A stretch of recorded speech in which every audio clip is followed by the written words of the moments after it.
And with no further ado, I'd like to invite the Executive Director of WHO's Emergencies Program, Dr. Mike Ryan, to complement Mark's words from the WHO perspective. Thank you, Melissa, and thank you, Mark, Abby, Felipe, and Filippo, and David for your partnership, and to so many of the UN agencies and INGOs and others who are working so hard in the face of this pandemic. We now have more than 3.5 million confirmed cases of COVID-19 and over 250,000 deaths. A very sad milestone has been reached. We do see some encouraging signs with decreasing cases in Europe and elsewhere, but in South Asia, in Africa, the Caribbean and some parts of South America, the numbers are still rising. In countries facing humanitarian emergencies, the impact of COVID-19 could be devastating in terms of health. What is certain, though, is that the so-called lockdowns are having an impact right now on lives and livelihoods. Tackling the pandemic while continuing to provide life-saving and essential health services in places where infrastructure is at best limited and often destroyed. Health systems are already at breaking point, and where healthcare workers and communities may be facing conflict and other emergencies, this is an extremely challenging task. It is critical that we maintain these services, from vaccination, water, sanitation, to mental health, and as Mark has said, gender-based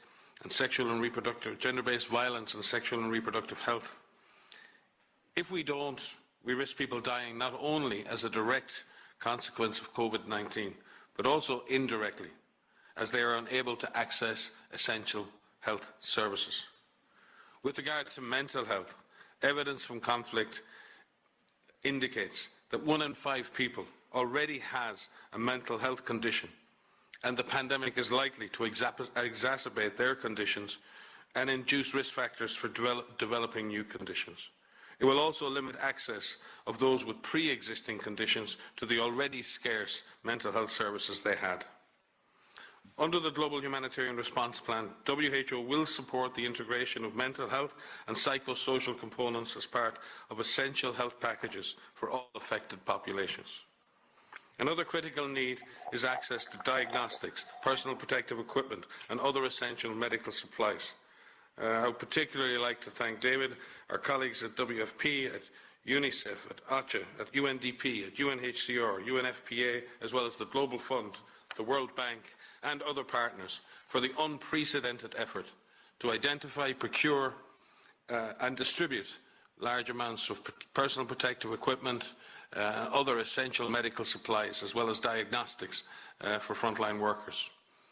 Since the beginning of the pandemic, we have shipped testing kits and medical supplies to over 125 countries, especially in Africa, the Middle East, including Afghanistan, Iran, Iraq, Pakistan, South Sudan, Syria, Yemen, and many other countries. We need to protect health workers and other frontline workers, as well as health resources, not only from disease, but from attacks. We're working with ICRC to monitor attacks, and we call on all actors to stop them. Without frontline workers, there is no response. Lastly, WHO and partners have launched a first-of-its-kind initiative called the Access to COVID Tools, or ACT Accelerator, to accelerate the development of vaccines, therapeutics and tools to fight the disease and ensure equitable access to all, especially the most vulnerable. Earlier this week, the European Union hosted a pledging event to support this initiative, with more than 40 heads of state and government took part, pledging €7.4 billion. We have also created at WHO a coordination hub to bring together all of the different operational and technical agencies to work together on ensuring that we can deliver on our promises to the people of the world. We thank donors for their commitment and encourage them to be equally generous in supporting the Global Humanitarian Response Plan. Helping the most vulnerable and to confront COVID-19 is not only, as Mark has said, it's not just a moral imperative, it is an enlightened self-interest. It is not only the right thing to do, it is the smart thing to do. We won't be safe anywhere on this planet until all people are safe. Thank you. Thank you very much, Dr. Ryan.